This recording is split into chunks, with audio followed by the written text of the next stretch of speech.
Movie की शुरुआत में दो बच्चों को दिखाया जाता है जिसमें एक गर्ल और दूसरा बॉय होता है। गर्ल रोमियो और जूलियट की लव स्टोरी पढ़ रही होती है।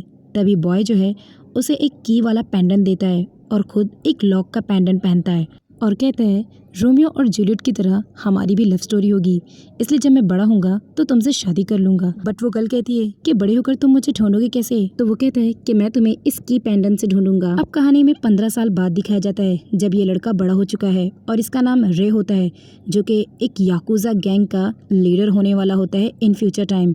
बट अभी उसके डैड इस गैंग के लीडर हैं, बट उसे लीडर बनना बिल्कुल भी पसंद नहीं होता, जिसकी वजह से वो काफ़ी आर्ग्यूमेंट करता है अपने डैड से। बट उसके डैड कहते हैं कि रैक, तुम्हें आने वाले फ्यूचर में इस गैंग का लीडर बनना है और इसीलिए तुम्हें चाहिए कि तुम सारी चीज़ों को अच्छे से सीख लो। बट रैक को तो इन सब चीज़ों में बिल्कुल भी इंटरेस्ट नहीं था, क्योंकि वो तो बहुत ही फैशनेबल लड़का था। वो अपने घर से स्कूल के लिए निकल रहा होता है कि तभी सारे गैंग के लोग उसके पीछे जाने लगते हैं। वो कहता है तुम लोग मुझे डिस्ट्रॉय करके ही मानोगे, और चुपचाप गुस्से से वहाँ से निकल जाता है और स्कूल का गेट बंद होने वाला होता है। बट इससे पहले वो छलांग मार के अंदर एंटर हो जाता है। इसके बाद तुरंत ही एक बहुत ही खूबसूरत लड़की की एंट्री होती है, जो कि गेट पर से छलांग मारकर सीधा गेट के अंदर एंटर होती है। बट वो जैसे ही उठती है तो उसकी टक्कर रे के साथ हो जाती है। उसके बाद वो पीछे मुड़ती है और कहती है sorry, it's my first day, तो मैं लेट हो जाऊंगी, और सीधा चली जाती है। वो कहता है ओ माय गॉड, मेरा पेंडेंट कहाँ चला गया? इस लड़की की वजह से मुझे मेरा पेंडेंट नहीं मिल रहा है। इतने में ओनाडो नाम की एक लड़की की एंट्री होती है, जो उसे उसका लॉक वाला पेंडेंट ढूंढ कर देती है। गाइस, आपको बता दूं कि ओनाडो और रे दोनों ही एक दूसरे का क्रश हैं।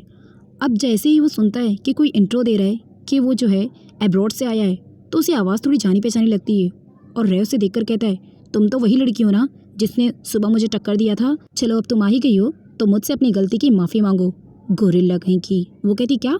तुमने क्या कहा? गोरिल्ला? मैं तुम्हें गोरिल्ला दिखाई देती हूँ? अभी तुम्हें मज़ा चखाती हूँ। उसके बाद वो उसे उठाकर सीधा इतनी दूर फेंकती है कि वो जाकर क्लासरूम के पीछे नीचे गिर जाता है, और फिर उसकी तो हवा टाइट हो जाती है और सारे लोग उसे देखकर हंसने लगते हैं कि ये लड़की तो कितनी स्ट्रांग है। नेक्स्ट सीन में रे को उसके डैड के साथ दिखाया जाता है। उसके डैड बताते हैं कि फिर से याकुजा गैंग और बिहीव गैंग के बीच में एक बहुत बड़ा युद्ध हुआ है, बट उसमें हमारी गैंग को बहुत नुकसान हुआ है। तो रे अपने डैड से कहता है डैड, आखिर ये सब कुछ कैसे सही हो सकता है? तो उसके डैड कहते हैं माय डियर सन, अब तुम ही ये सब कुछ सही कर सकते हो और दोनों गैंग के बीच में शांति पैदा कर सकते हो। रे कहता है वो कैसे? तो उसके डैड कहते हैं कि तुम्हें बिहीव गैंग की लीडर की बेटी यानी चीटू से शादी करनी पड़ेगी। अब जब उसे पता चलता है कि वो लड़की कोई और नहीं बल्कि उसकी क्लासमेट ही है, तो वो उसे देखकर शॉक्ड हो जाता है और कहता है इस लड़की से और शादी? और वो भी कहती ये लड़के से शादी? बिल्कुल नहीं। वो दोनों ही एक दूसरे को देखकर आर्ग्यूमेंट करने लगते हैं। बट फिर वो दोनों डिसाइड करते हैं कि अगर हमें गैंग के बीच में शांति पैदा करनी है तो फेक कपल की एक्टिंग करनी पड़ेगी, और दोनों ही इस चीज़ के लिए रेडी हो जाते हैं। उसके बाद हमें चीटू के बॉडीगार्ड को दिखाया जाता है, जो कि चीटू को लेकर बहुत ज़्यादा कंसर्न होता है। अब ये लोग जहाँ भी जाते उसका बॉडीगार्ड उन दोनों पर नज़र रखता है कि कहीं ऐसा तो नहीं कि इस गैंग का लीडर हमारी प्रिंसेस को धोखा दे दे। बॉडीगार्ड चीटू के लिए बहुत ज़्यादा कंसर्न रहता है, इसलिए वो डेट पर भी जाती है तो वो उसके साथ जाता है कि कहीं ऐसा तो नहीं कि ये लोग फेक कपल की एक्टिंग करें, क्योंकि उसे रे पर बिल्कुल भी यकीन नहीं था। तो वो उसके पीछे जाता है और उन लोगों को हमेशा नोटिस करता है, यहाँ तक कि इन लोगों की कपल होने की बात जो है वो स्कूल तक पहुँच जाती है और सारे स्टूडेंट्स इन्हें कॉन्ग्रेचुलेशन करते हैं। बट रे को ये बात बिल्कुल पसंद नहीं आती कि कोई उसे चीटू का बॉयफ्रेंड बोले। वो क्लासरूम में सब कुछ बताने जा रहा होता है कि तभी वो बॉडीगार्ड को देख लेता है। फिर उसकी नज़र ओनाडो की तरफ जाती है। ओनाडो जो है बहुत ज़्यादा अपसेट होती है, क्योंकि वो उससे प्यार जो करती थी। चीटू अपने बॉडीगार्ड की वजह से कोई भी फ्रेंड्स नहीं बना पाती, क्योंकि वो किसी भी अरे गैरों को उसके गिर्द भटकने ही नहीं देता था। तो वो बहुत अपसेट होती है कि यहाँ पर भी उसका कोई भी फ्रेंड नहीं है। अब जब ये बात रे को पता चलती है तो वो उसकी हेल्प करने के बारे में सोचता है और कहता है कि मैं तुम्हारे लिए फ्रेंड्स बना कर दूंगा। अब यहाँ पर वो उसके लिए एक डायरी लेकर आता है जिसमें क्लास के हर स्टूडेंट की इन्फॉर्मेशन होती है, और वो कहता है कि तुम यहाँ पर सारे बच्चों की इन्फॉर्मेशन हासिल कर सकती हो और उसके बाद तुम्हें जो अच्छा लगता है तुम उसे अपना फ्रेंड्स बना सकती हो। वो सुनकर काफ़ी खुश होती है और उस डायरी को पढ़ने लगती है कि आखिर उसे अपना दोस्त किसे बनाना है। इतने में जो है क्लासरूम में वो डायरी छोड़कर चली जाती है तो अचानक एक स्टूडेंट के हाथ लग जाती है, और वो जो है उस डायरी को लेकर चीटू के ऊपर इल्ज़ाम लगा देती है कि पता नहीं ये स्टूडेंट्स की इन्फॉर्मेशन निकल कर क्या करेगी। उसके बाद वहाँ पर ओनाडो आती है और कहती है मुझे पता है कि तुम्हारे इंटेंशंस बिल्कुल भी गलत नहीं है, तुम हम में से किसी को अपना फ्रेंड बनाना चाहती हो ना। उसकी बात पर चीटू कहती है यस, मैं न्यू फ्रेंड्स बनाना चाहती हूँ। तो वो कहती है आज से तुम हमारी फ्रेंड हुई और हमारा ग्रुप तुम्हारा फ्रेंड्स हुआ। नेक्स्ट डे इसी क्लास में एक न्यू एडमिशन गर्ल आती है जिसका नाम मरीका होता है। मरीका बहुत ही रिच है और बहुत ही प्रिटी दिखती है।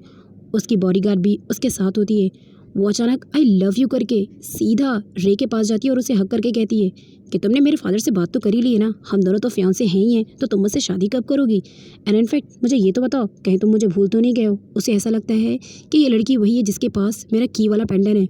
वो एक लॉकेट देखते और सोचता है लगता है इसके नीचे की है और ये की वाला पेंडेंट ही है।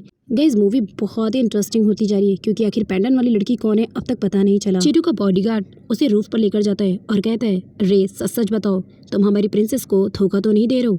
वो कहता है तुम्हें मजाक लगता है, मेरा लव तुम्हें मजाक लगता है क्या? भाई मैं उसे सच में प्यार करता हूँ।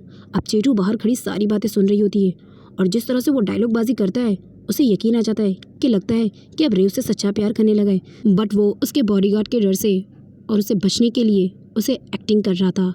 अब यहाँ पर रे को ऐसा लगता है कि वो उससे प्यार करता है तो फिर वो उसके साथ गलत बिहेवियर नहीं करती।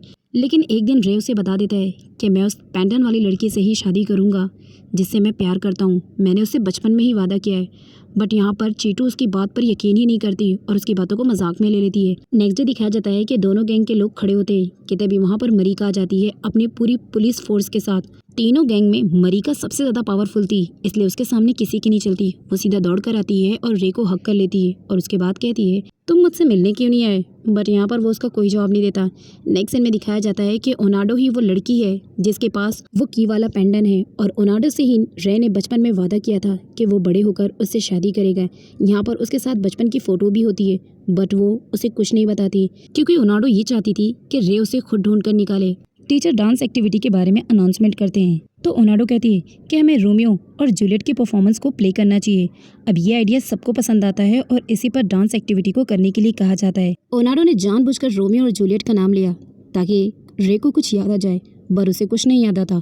अब सारे लोग ये डिसाइड करते हैं कि चीटू ही जूलियट बनेगी और रोमियो जो है वो रे बनेगा। नेक्स्ट सीन में मरीका को दिखाया जाता है जो कि ओनाडो के पास आती है और उससे पूछती है क्या कभी तुम्हें लव नहीं हुआ? जिस पर वो उसे बता देती है कि बचपन से ही मुझे लव हो चुका है। चीटू दरवाजे पर खड़ी होकर इन दोनों की बातें सुन रही होती है। ओनाडो मरीका को उस की पेंडेंट से जुड़ी और रे से जुड़ी हर बात बता देती है। चीटू को समझ आ जाता है कि रे जिस की पेंडेंट वाली लड़की से प्यार करता है वो कोई और नहीं बल्कि ओनाडो ही है। तो वो अब इन दोनों के बीच से हटने के लिए तैयार हो जाती है और वो क्लासरूम में जाकर ये अनाउंसमेंट करती है कि वो जूलियट के रोल को नहीं कर पाएगी। रे उससे कहता है ये तुम क्या कर रही हो चीटू, आखिर तुम क्यों रोल को नहीं प्ले करोगी? इतने में जो है मरीका जाती है और कहती है अगर तुम कहो तो इस रोल को मैं करूं, वैसे भी एक्टिंग का कीड़ा तो मुझ में बचपन से ही है। तो सारे लोग कहते हैं तुम्हें करने की कोई ज़रूरत नहीं है। चीटू ओनाडो की तरफ देखते हुए ओनाडो से कहती है मैं चाहती हूँ कि जूलियट को रोल को कोई और नहीं बल्कि ओनाडो ही प्ले करे। अब यहाँ पर जो है इतना कहकर वो चली जाती है। रे उसके पीछे जाता है और कहता है आखिर तुम ये सब कुछ क्यों कर रही हो? तो वो उससे कहती है अब मैं तुम लोगों के साथ और दिन नहीं रुक सकती, मैं यहाँ से अब्रॉड जा रही हूँ। अब नेक्स्ट सीन में जब ओनाडो को दिखाया जाता है जो कि जूलियट के रोल के लिए काफ़ी खुश होती है। अब यहाँ पर उससे मिलने चीटू आती है। चीटू उसे सब कुछ बताती है और कहती है मैंने तुम्हारी और मरीका की बातें सुन ली थी जिससे मैं जान चुकी हूँ कि वो पेंडेंट वाली लड़की तुम ही हो, इसलिए मैं तुम दोनों के बीच में नहीं आऊँगी और फर्दर स्टडीज़ के लिए अब्रॉड जा रही हूँ। अब यहाँ पर ओनाडो उससे कहती है तुमने इसीलिए जूलियट के रोल को छोड़ा? वो कहती है हाँ, मैंने तुम्हारे लिए जूलियट के रोल को छोड़ दिया। नेक्स्ट सीन में ओनाडो को दिखाया जाता है जो कि जूलियट के रोल के लिए प्रैक्टिस कर रही होती है बट अचानक उसके पैर में मोच आ जाती है और वो अपना पैर भी नहीं हिला पाती और एक्टिंग करना तो दूर की बात। सारे लोग परेशान हो जाते हैं कि अब जूलियट के रोल को कौन प्ले करेगा। इतने में वहाँ पर चीटू आती है तो सारे लोग उसी की तरफ देखते हैं और कहते हैं कि वही अब इस रोल को प्ले करे। वो मना करती है बट ओनाडो उसकी तरफ देखती है और कहती है कि प्लीज़ तुम ही इस रोल को प्ले करो, मैं इस रोल को अब प्ले नहीं कर सकती हूँ। ओनाडो की बात चीटू मान जाती है और फाइनली वो डे आ जाता है जब उसे रोमियो का और जूलियो का परफॉर्मेंस प्ले करना होता है। अब यहाँ पर ये दोनों ही इतना अच्छा परफॉर्मेंस प्ले करते हैं कि सारे लोगों को बहुत पसंद आता है बट बीच में ही वो अपने डायलॉग्स को भूल जाते हैं जिसकी वजह से इन दोनों में फाइटिंग शुरू हो जाती है और सारे ऑडियंस को इनकी फाइटिंग भी बहुत ही मज़ेदार लगती है और शो जो है बहुत ही रोमांचक हो जाता है। अब यहाँ पर उन लोग को फिर डायलॉग्स याद आ जाते हैं तो फिर वो लोग अपनी एक्टिंग को करते हैं और इनका परफॉर्मेंस इतना लाजवाब होता है कि सारे लोग इन्हें देखते रहते हैं। अब यहाँ पर जो है इस परफॉर्मेंस के बीच में रे को एहसास होता है कि वो चीटू से बहुत प्यार करने लगा है, इनफैक्ट उसके बिना वो रह नहीं सकता, तो वो उसे अब्रॉड जाने कैसे दे सकता है। रोमियो और जूलियट की परफॉर्मेंस खत्म होने के बाद चीटू उसे छत पर बुलाती है। अब वो उसकी बात सुनकर जब छत पर जाता है तो देखता है कि वहाँ पर ओनाडो खड़ी है। वो ओनाडो को देखकर थोड़ा शॉक्ड हो जाता है कि यहाँ पर तो चीटू को होना चाहिए। ओनाडो उसके पास आती है। ओनाडो को किसी और ने नहीं बल्कि चीटू ने ही छत पर भेजा था क्योंकि वो उन दोनों को एक करना चाहती थी। उसके बाद चीटू उन दोनों को देखकर वहाँ से चली जाती है। अब यहाँ पर ओनाडो जो है वो उस की पेंडेंट को दिखाकर रे को सारी सच्चाई बता देती है कि वो की पेंडेंट वाली लड़की कोई और नहीं बल्कि मैं हूँ। अब वो भी अपने उस लॉक वाले पेंडेंट को निकाल कर देता है। वो उसे लॉक को खोलती है और उसमें से मोतियों की एक प्यारी सी रिंग निकल कर आती है जिसे उसे प्रपोज करना होता है। अब ये समझ चुका था कि ओनाडो वही लड़की है, बट वो उसे कहता है कि मैं तुमसे पास्ट में प्यार ज़रूर करता था, बट प्रेजेंट में मैं तुमसे प्यार नहीं करता हूँ, मैं तो चीटू से प्यार करता हूँ। रे की बातों को सुनकर ओनाडो कहती है, डोंट वरी, मैंने तुम्हें ये पेंडेंट और अपनी पहचान इसलिए नहीं बताया कि तुम मुझसे प्यार करो, बल्कि इसलिए बताया ताकि तुम खुले दिल से चीटू को एक्सेप्ट कर सको। मैं जानती हूँ कि तुम दोनों एक दूसरे के लिए बने हो और तुम दोनों एक दूसरे से बहुत प्यार करते हो। रे ने अपने वेडिंग की प्रॉमिस को तोड़ा था, इसलिए वो उसे माफ़ी मांगकर सीधा चीटू को रोकने के लिए एयरपोर्ट जाता है। अब रास्ते में उसकी मुलाकात जो है उसके बॉडीगार्ड से होती है। उसका बॉडीगार्ड कहता है कि व्हाट आर यू डूइंग, और उसे सीधा एक थप्पड़ मारकर नीचे गिरा देता है। वो कहता है कि मैं चीटू के पास जा रहा हूँ, प्लीज़ मुझे इस वक्त जाने दो। वो उसे गन पॉइंट पर रखता है और कहता है कि तुमने हमारी प्रिंसेस को धोखा दिया है, तुम जानते नहीं कि हम कितने बड़े गैंगस्टर हैं। और सीधा उसे कहता है कि मैं तुम्हें अभी इसी वक्त शूट कर रहा हूँ, इसलिए मौत के लिए तैयार हो जाओ। रे कहता है मैं उससे सच्चा प्यार करता हूँ, और हाँ, तुम्हारी बातों से मैं डरने वाला नहीं हूँ कि तुम मुझे गन पॉइंट पर रखकर मार दोगे। ये लो, शूट मी, शूट मी। अब यहाँ पर जो वो ट्रिगर दबा देता है और समझ जाता है कि ये उससे सच्चा प्यार करता है। उसमें कोई गोली नहीं होती है, इसलिए रे मरता नहीं है। उसने तो बस उसका छोटा सा टेस्ट लिया था जिसमें वो पास हो चुका था, इसलिए वो वहाँ से चला जाता है और समझ जाता है कि वो उसे सच्चा प्यार करता है। जब रे एयरपोर्ट पहुँचता है तो उसे पता चलता है कि उसकी फ़्लाइट उड़ान भरने वाली है। वो फ्लाइट के पीछे दौड़ने लगता है और चीटू चीटू करके आवाज़ देता है, चीटू प्लीज़ मत जाओ। चीटू जो है वो फ्लाइट को रुकवाती है और उसके बाद बाहर निकल कर आती है। चीटू अपने सामने रे को देखकर बहुत खुश होती है। वो उसके पास आता है और उससे अपना लव कन्फेस कर देता है, बट वो कहती है तुम्हारी वो की पेंडेंट वाली लड़की।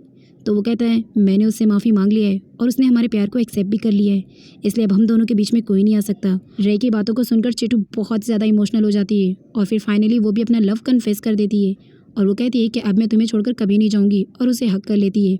सो गाइस, फाइनली ये मूवी यहीं पर एंड हो जाती है। बाय द वे, आपको ये मूवी कैसी लगी मुझे कमेंट सेक्शन में ज़रूर बताएं, एंड ऐसे ही इंटरेस्टिंग मूवीज़ के लिए मेरे चैनल को सब्सक्राइब कर लीजिए ताकि जल्दी से आपको हर वीडियो को नोटिफिकेशन मिल जाए।